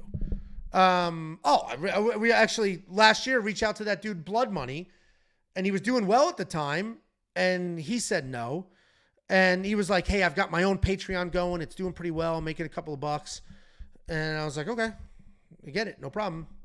Like sometimes people don't see the forest through the trees. Like you're doing well. You're selling your own Patreon, but you might not do well forever. And it's only you. You have no air cover with the tools or with other people. So he said no at the time. And things changed very dramatically in his environment. Actually, he tweeted all this publicly, so I'm not whatever. He was like I think he works for, in the auto workers union. They were going on strike. So I reached out again saying, hey, I know you guys are going on strike. This may impact your finances. I know you have a kid. The offer's still here if you want it. So he said no there. So it wasn't not everybody's lined up to be working with We Want Picks. People hate us. Not everybody, but lots of people dislike us. And it's funny because some people can't. This is where me, Jacob, Josh, Artem, Minty, this is where we're all a good mesh of personalities, because I am very business-minded, business-focused, nothing like I will separate people from business. I got no fucking problem with that. I will talk all the shit in the world. There's a clip out there. Somebody trolled Wheezy being like, Angelo said you suck. And he was like, fuck Angelo. So he got baited into that. And because he was like, fuck Angelo, he talks all that shit. I do talk shit. 100%. I talk tons of shit. Who doesn't? Let's be real. But I have the ability to just put things aside. Right? I have the ability to be like, whatever. Like, who cares? Those are things that we said. Oh, Kunith. I get along very well with Kunith. I get along very well with MMA experts. Those are people I reached out to as well. Anyway, those are the only 2 that I won't talk shit about. I'll talk shit about everybody else. Fuck them all. They're all idiots. Anyway, where I'm going with all of this is lots of people just don't like us because I have an aggressive personality. Jacob's different, and people want to clown him for that. He's very polarizing. So a lot of people straight up instantly do not like us. Like, We Want Picks sucks. I hate We Want Picks. We're also the biggest in this space, not MMA YouTube before you're like, guru. The biggest in just like the picks and bet space. And it's an interesting environment trying to build a business while working with other people. So basically what happened is I will call some of those people we reach out to the old guard. They were here before us. We far surpassed every single one of them. They're the old guard. And we tried to bring the old guard with us. And they didn't want to. And then whoop, we shot to the top. We're selling almost 4,000 memberships. We have almost 4,000 premium members. It's like 39 something. Assuming all goes well, we'll cruise past 4,000. We'll lose a few at the end of the year when there's a couple of weeks off, and then we'll just gain them all right back. And that's just the cycle we live and die on. So as we were growing, we were trying to bring people with us and trying to elevate the ability to make money in this entire space. We were trying to create an environment where, hey, everybody can make money, and here's how. And some people just can't see the forest through the trees, and that's fine. You get left behind. That's what happened. Not Artem. I'm looking at a Discord message from Artem right now. He didn't get left behind. Artem, I'm not trying to out his money situation or anything. I guarantee he makes more money than 95% of the people on here selling a service.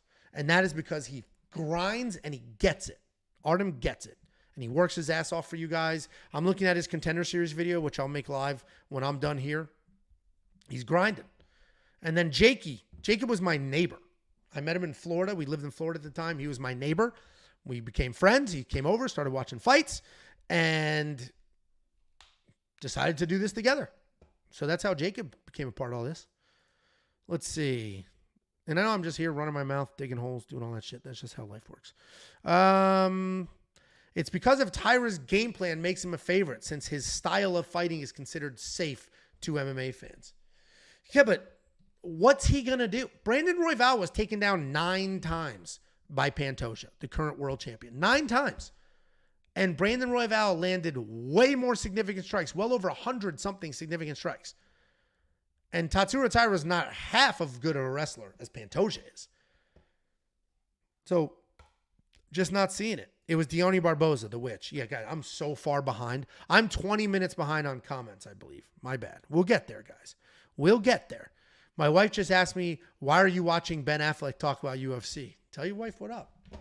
That's right. That's right. Oh, where's J-Lo? Bye, bitch. Man, I don't even remember what the question this was. Let's see. Underrated snack. I'm a salty snack kind of guy. Despite the candy cabinet and people's obsession with it, I love salty snacks. Cheez-Its. Dude, white cheddar Cheez-Its. Chef's kiss. Lots of questions about Artem. I already answered all those. Yeah, man, I got to be faster with my answers. I would watch that. I don't know what I said. Dr. Y, $4.99. I would love to go to a Fight Foods, and I don't get why Jacob would stay home. The food always looks great. So does the TV room, and looks fun. Yeah, sometimes you just want to chill at home. And so I get wanting to watch a pay-per-view at home every now and then. I am surprised that it's been 2 pay-per-views in a row that Jakey Boy stayed home. That is shocking, frankly. But it just is what it is. It's 2 in a row. So Jakey Boy did not watch UFC with me. He watched it at home. And that's fine. I get it. Because actually, what's his name? Bo ended up coming over to watch the fights with me. There was a point where I'm like, maybe I would enjoy just watching it alone. But I'm glad he came because I'm a chatty Cathy. Let's see. Angelo, you and Jacob have great chemistry. When you guys were feuding recently, I have to say it sucked to see as a fan of your channel. Hope you guys are good and everything. We weren't feuding. When did we feud? When he yelled at me on the stream for being wrong about going to, I mean, that's just content. There was no hatred, no feud there. Everything is good. All works out. Dana White's boxing league, I could give an absolute fuck. Gotta be honest with you. Don't give a shit about boxing. Angelo, don't get mad when I troll you in the DMs again. Love you. I do get mad. Straight up. Dude, you know how many people get blocked because they troll me and it's like probably in jest, like probably to be funny. And I still am like, I'm in a mood. Like, fuck you. Bye. Is James Kuyu in here? I don't think so. He's he travels for work and he's traveling right now. Fucking creep bastard. Let's see. Artem's a cool guy. I don't know him personally. He lives on the other side of the world, but seems like a good dude. Obviously, we talk quite a bit to do all this. Artem seems like a good dude. He's young. He's young and smart. I want to be part of Minty's crew. Okay. I don't know why I pinned that. Uncle Angelo spending time with us. I'm a very involved parent. Reach out to Kunith. Kunith and I talk. We've talked quite a bit. I like Kunith. We did a show together. Probably weren't watching back then, but we did a show together. Kunith sucks. This is the internet. Reach out to Kunith because I like him. Kunith sucks. There's the internet for you. Can't make everybody happy. Angelo, have you seen... Yeah, I don't really care. It doesn't matter to me at all. And what's funny is I just have to accept. Sometimes I forget that we're bigger now. I'm going to take this off screen. Sometimes I forget that we're bigger now. At 30,000 subscribers, I'm literally thanking you for getting there. But I forget. how big that is. I forget how much that actually means and what that does. And I still feel like we're just a couple of guys breaking down fights. Not that big of a deal.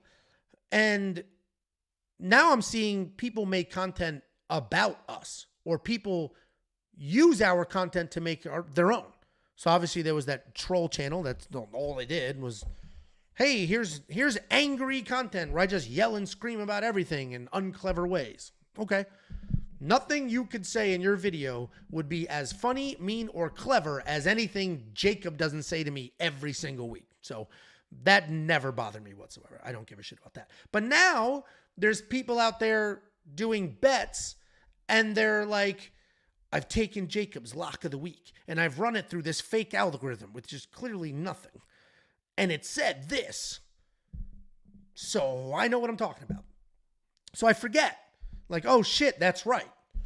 We are the leaders in this space, and other people can't do it on their own, so they have to do it using our name. Good luck to you. And I'll tell you right now, this was friendly and stream, but I will tell you right now, I am a fuck them, let them burn kind of guy, especially when it comes to business. Everybody I mentioned that when we reached out and they turned us down, I'm being civil and civilized, but it is a fuck them, let them burn. Literally, let them burn. And I'm choosing my words wisely because I don't need things to be clipped. And look what Angelo said about you. But like literally, fuck you. You were given an opportunity. You said no. Go be mediocre forever. That's your choice. So people trying to build their own thing off of our back, good luck. You can never be Jacob or I. The reason we're so successful is, yes, the picks and bets. Yes, the tens of thousands of dollars that went into building the website, which is far better than just a 30-second Patreon. But it's also our chemistry. You will never get the chemistry that Jacob and I have. You can take two very unfunny people and put them on a podcast and call it the funniest show on the internet. I promise you it's not. You can take two random people, throw them on a podcast, and they could agree with each other for 20. Yes. Well, I agree, Charles. And I think it's never going to be good. So you can use the name. You can try to build something with like, We Want Picks got this wrong and I got it right. Follow me instead. Ba-bow. But what you're missing is it's the chemistry. It's the overall value. It's the overall offering. It's the fact that we do well far better than we don't. And we take the time to make the extra content. We spend the hours a day making the custom graphics, the good thumbnails, putting together solid productions, editing lock of the week videos that aren't just random. That cannot be replicated, at least not at scale. So good luck. Whatever happened to lucrative MMA? I don't know shit about shit other than I met that guy in real life at UFC 303. I'm a match energy guy. I'm a normal person. I walked up, I said, hey, nice to meet you. I'm Angelo. And I was like, with We Want Picks. And he's like, I think I've heard of you. Okay. You're going to big dog me? All right. Go eat shit. You know what happened the rest of that night? Jacob and I dominated UFC 303, made a ton of money, took a bunch of pictures with a bunch of fans, and had a ton of fun. That dude lost like $28,000 and went on an apology tour for 2 months. So yeah, I could give a fuck about rude people. I could give an absolute fuck about rude people. I'm not one to fuck, like, not me, pal. Fucking foreigners selling their shit for $100-something a month. Good luck. Good fucking luck. And I wouldn't have those feelings if he wasn't literally rude in real life. You're rude. Well, I'm going to dislike you. Pretty straightforward. If he was nice as hell in real life, I literally be like, he seems like a good dude. Seems like a nice guy. I don't care what he sells. That's his business. He can sell what he wants. But he was rude, so fuck him. Like, I've talked to Kunith, 10, 15 times? Always pleasant. Guy's great. Same with MMA experts. AJ, always pleasant. Guy's great. Great. Some of the other people I talked to that I mentioned, I'll keep my mouth shut so it doesn't get clipped. Let's see. Yeah, we literally are the best. Like, no joke. We're literally the best. And I don't even care what you're using to determine that. Entertaining content, best. Quality of picks, best. Utmost money, best. Everybody else is down a fuck ton. Jacob and I are both up on the year. Everybody else is down enormous amounts of money and blaming too many favorites won, too many underdogs won. And that wasn't directed at him specifically. That was just in general. Let's see. Artem is the man. I like Artem. He crushes DWCS. Good for him because I'm not doing that shit. Definitely not. And that is a huge test for Tatsuro Taira. And I don't think he passes. Thank you for the free picks and the money you've made me. You're welcome.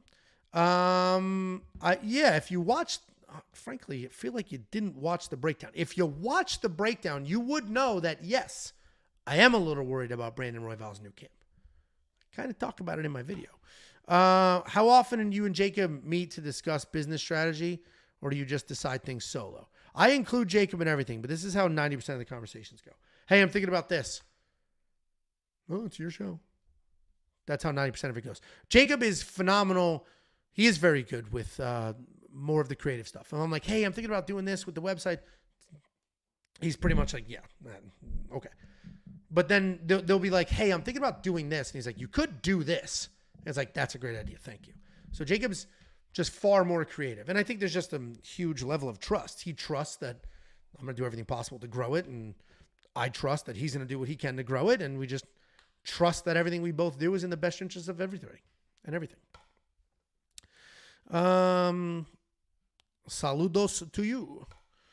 Yeah, your entertainment room is so sick. Thank you. We had to build that. That was a loft. It was just an open room. There was no doors, and we had to put in the doors. There was like huge cabinets. We had to rip all of those out and then put it all up there. So thank you. I appreciate that. I take my entertainment room very seriously.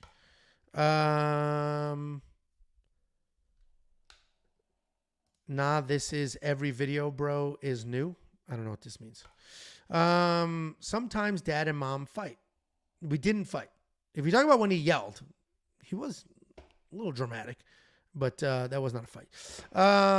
Gucci, Angelo, I got a question. When you say that wrestler to get a lot of takedowns have bad control, do you think that could also be a result of someone chasing submission or position? Sometimes they literally just fall off the top because they're looking to get something that isn't there instead of just holding and being boring and waiting. So sometimes they just don't know how to hold people. They just can't control their weight. Don't focus on the hips the right way. So yeah, there's a bunch of different reasons why people sometimes can't hold others down. Congrats again on the almost perfect card. Here for the love, not the hate. Thank you, Crayons. I did almost pick a perfect card. When are we getting the vlog? Wait, when are we getting the UFC 307 fight vlog, Adult Man? Why does it say Adult Man after it? Hopefully tonight, if not tomorrow. Let's see. Congrats on 30K. You are welcome. You guys are the fantasy footballers of the MMA betting space. I don't know what that means, but thank you. I think thank you. Could really be anything. Still need a WWP meet and greet. We mentioned that earlier. You might not have been on yet. Actually, somebody, I forget the name now, email me at info@wewantpicks.com. He said he runs like a company that puts on events in Dallas. So yes, we definitely want to do a meetup. Yo, Ange, appreciate everything you do, man. You put in the work and it shows in the product. Well, thank you so much. AJ is good people. I do like AJ. It was funny that time he just showed up with a black eye. This was typical. And I don't know AJ like for real know him, but we've talked on the phone a bunch of times. And it was funny, like if you like it was a year ago maybe, where his it literally was like out of a movie. He had a black eye, like he got into a fist fight and he's like, you should have seen the other guy, bro. And then told this story about how he fucked somebody up. So it was just so funny because it's like, well, I mean, without the footage, I really only see one person that got blasted in the face. My favorite chain restaurant? Woo.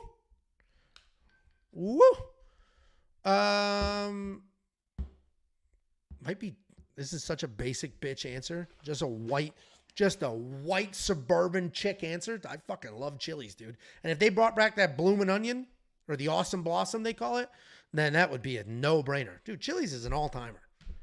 I fucking love Chili's. Chili's is so fucking good. They don't have Jacob's picks anymore? I don't know why. Yeah, I don't know why. Are you sure? Because like just 2 weeks ago, the whole thing was like Jacob is the greatest underdog picker on planet Earth. So it'd be bizarre to not have his anymore. Also, I have weird feelings about prediction tracking because we do quite well. We're at the top of that list. If not first, like we're right up there towards the top week in and week out, which is only good, right? But also, not all picks are the same. And to track them equally is not fair. Like, not all picks are the same. A 50-50 fight being like, or a 49-51 fight, that's not the same as being like, this person wins 100% sure. So I don't love that aspect. What this guy also does, which is a bit, I'm not going to use the word disingenuous because that's wrong, but I don't know how to describe it. What he also does is he'll show profitability, but it's based off of picks, not bets. He doesn't know anybody's bets. So all he does is track people's picks. Then he takes those picks and whatever the odds were at the time, and then assigns, he explains it, I don't know off the top of my head, assigns some sort of value and then bets on those. And then he'll track profitability. But it's very misleading because people watch that and they'll be like, oh, this guy made money on his bets. It's like, no, he didn't. Those are not the bets that person placed. And we have seen a million people in this space have picks correctly, but have trash bets because they chase stupid parlays, or you go, 11-1 on picks and all your bets are on that one person. So things go south for you. So, I have weird feelings. Like it's good. It's very well done. It's the formulas are there. He's very transparent. He explains it all well. I don't know. It's just, I don't know what it's for. Like, do you watch that and say, oh, this guy must be good, this guy must suck? I don't know. The vlog, hopefully tonight or tomorrow morning. I love that this many people are asking about the vlog. I bet the views better equate. There better be a relationship between how many people are asking about it to how many people actually watch it. Temerov at plus 235. Jesus Christ. Well, Jacob is more than an employee here, but yes. Breaks the safety rules. He does always do his job. Like, there'll be days where he's like, not today, but Jacob's he doesn't like show up half-assed, like, this, goodbye. He's always dialed in, doing what he's supposed to do. Listen to this dude the other day, then he casually mentioned he was down 60 units for the year. Yeah, dude, that's the funniest part about that is a lot of people in the space, and I'm not singling anybody out or trying to shit on anybody specifically. Oh, look, Jacob's here. I'll address this comment in a second. There's a lot of people in this space that are getting crucified this year. Just absolutely decimated. That's why it's even more bizarre that Jacob and I are doing well this year. Of course, you're going to have a bad event here and there. Jacob and I both lost money 2 events ago at UFC Paris. But before that, we both did phenomenally well. And since then, I've done phenomenally well. But the minute you have a little bit of a stumble, people are like, you suck. Meanwhile, there's people out there that are down enormous amounts of money that they will never recoup, or it'll take them years to recoup if they can ever dig out of that hole. And it's like, well, you'll get them next time, bud. It's like, what the hell am I missing? Am I that unlikable? I don't get the grace that fucking Joey minus 200 units is getting? It's crazy. Let's say, okay. Jacob says AJ's a loser. This is in jest, and this is because AJ started his own underdog lock of the week. And it felt very similar to Jacob's. Has an intro, has a highlight reel, all of that. So Jacob went all in on him. I think it was the Matt Frivola lock of the week that really Jacob put that whole thing to bed. Let's see. What happened to Vince Pichel? Nothing. If you want to know what Torque's asking about, every single, swagger jacking, biting loser. Biting? Every breakdown Jacob and I do, it doesn't end when the breakdown's over. I then have to go to YouTube and add chapters. I then download the video. I chop it up. So when the actual 12 fights that we break down, I chop up each one of those fights.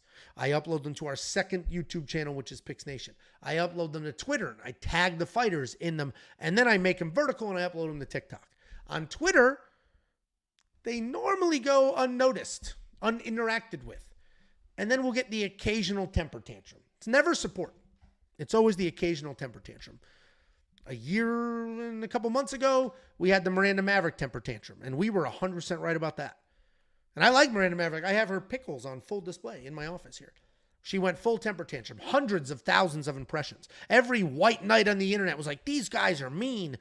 We Want Picks sucks. How dare you tag the fighters? It was this whole stupid bullshit. Everybody's, let's protect the professional fighter woman that these scary boys said she was going to lose a fight, which she fucking lost, by the way. Vince Pichel had the same freak out. Same freak out. And we were respectful in that. I was like, listen, Vince Michel's tough as hell. He's never going to stop moving forward. He's an absolute dog. He's actually good, but he's not winning this fight. And he didn't win the fight. But what did he do? He called us like transgender weirdo, what's your pronoun losers. He went nuts. He went nuts. And so I said, like, because he also went down the whole path of like fat online idiots that have never been in a fight in my life. And I was like, okay. How about we grapple for charity? Let's grapple for charity. I'm not going to get into a fist fight with a professional fist fighter, but I've wrestled long enough and I've grappled long enough. I have my friggin' blue belt certificate from 2004, 20 years of jiu-jitsu, let alone the wrestling years before that. So I said, let's grapple, $1,000 to the charity of the choosing. And he said, let's do it. So then I sent him a DM. I have it somewhere on here. It'll take forever to find. But then I sent him a DM saying, hey, man, all good. Let me know when the dust settles on your fight. Let's do it. Like, let's do it. What do I give a shit? Worst case that happens is I get submitted. Best case is my fucking 100 pounds heavier than you ass actually has some success. Never got a response. I was left on red. Never got a response. And I'm not, I sincerely doubt he's afraid or unwilling. I think he literally just gets too many DMs and didn't check. AJ got jacked up, tried to get a bouncer off his brother, then got jumped by a bunch of them. Great job on the last name. Zuo Kamefa. Let's see. What else we got? Pick'em stole lock of the week? Who's Pick'em? Unless you're answering somebody. I'd be a member if sports gambling was legal in my state. Well, Jacob, boy, do I have news for you. First of all, it doesn't need to be legal in your state. Sports betting is not legal in Texas, but you can use the offshore sports books legally. And I'm not a lawyer, so whatever, but Bet Online, Bet US, MyBookie, Bet Openly, all perfectly legal. They're offshore. Think about a cruise ship. You ever go on a cruise ship in the middle of the ocean, the casino opens? Same thing. It's not in America. It's offshore. So sports betting is legal with the offshore sports books. Number 2, premium membership is far more than some bets. Prize Picks is legal in your state. Underdog Fantasy is legal in your state. DraftKings Fantasy is legal in your state. You get all that with premium membership as well. So become a goddamn member. Let's see. Oh, Jacob has a girlfriend. I noticed he accidentally posted her with her Frenchie Bulldog. Interesting. And Jacob was not joking about the AJ hate. Thought he was. My bad, buddy. He tried to do the underdog locks and failed, so he switched like the loser he is. Don't mess with Jacob. Jacob holds a grudge. And he's not wrong. If somebody flat out, and actually people do steal the safety parlay, but the safety parlay is just a bet I put out. There's no production around it. If somebody flat out stole the thing I invented, Jacob quite literally invented lock of the week. And obviously people have been saying lock of the week for generations. But what Jacob did is he made it an underdog. It's literally like he completely spun it on its head. Lock of the week is like, there's somebody in our Discord who has his own lock of the week, and they're quite literally minus 1,000 favorites every week. That's what they are. Where Jacob, it's an underdog every single week. So he invented the underdog aspect. Then he stepped it up, started putting together the highlight videos. Before that, skits. All creative, all innovative, all completely done 100% on his own. So yes, if I were him, I would be furious as well. Like, wait, I'm the only person on this planet that takes an underdog and calls it a lock of the week. I'm the only person that was putting together these edits and tying it together, and now you're doing the exact same fucking thing? So yeah, I'd be as pissed as Jacob. I thought he was joking, but he sincerely still pissed. Let's see. Michelle's a bit of a nerd. Dude was weird stream playing video games. Has a weird stream playing. Does he really? Dude, he's older than I am. Let's see. I promise you AJ is not balding. That is a beautiful head of hair. He's not balding. It is it's a Kangol hat, but he's not balding. I fucking love cigarettes, man. That is so funny, dude. It's so funny. One of my favorite parts about building this with Jacob and growing this together and getting to 30,000 is like the inside jokes and stuff like that we get to see from people who have been watching for a while. Thank you, Dan's will stick around. But like, even like I love cigarettes, man. This is just from Jacob mentioning that on the occasional stream. And it became a thing. It's just so funny to see that. That's what's so cool about all of this is like, you know, getting to know you guys through your screen names. And like, we're all in on a couple of jokes together. And that's really cool. Let's see. Use BetOnline or Bovada. I'm in California. So Cage Compass is sort of reaffirming my point there. I'm going to Vegas next week just to smoke cigarettes. Let's see. Does Hibas have a French bulldog? Good question. Angelo, come to Portugal. No. My dad literally like lives in Italy now. Or he splits his time between Italy and here, but he spends the majority of the time there. And I was like, well, I guess I'm not seeing you because no fucking way am I flying all the way over there. Jakey Boys, Lock of the Week, Roy Val. We're going to start winding down here as well, guys. I really wish premium members could get Lock of the Week earlier than the video. Sometimes the lines change so fast. Listen, Lock of the Week has nothing to do with premium.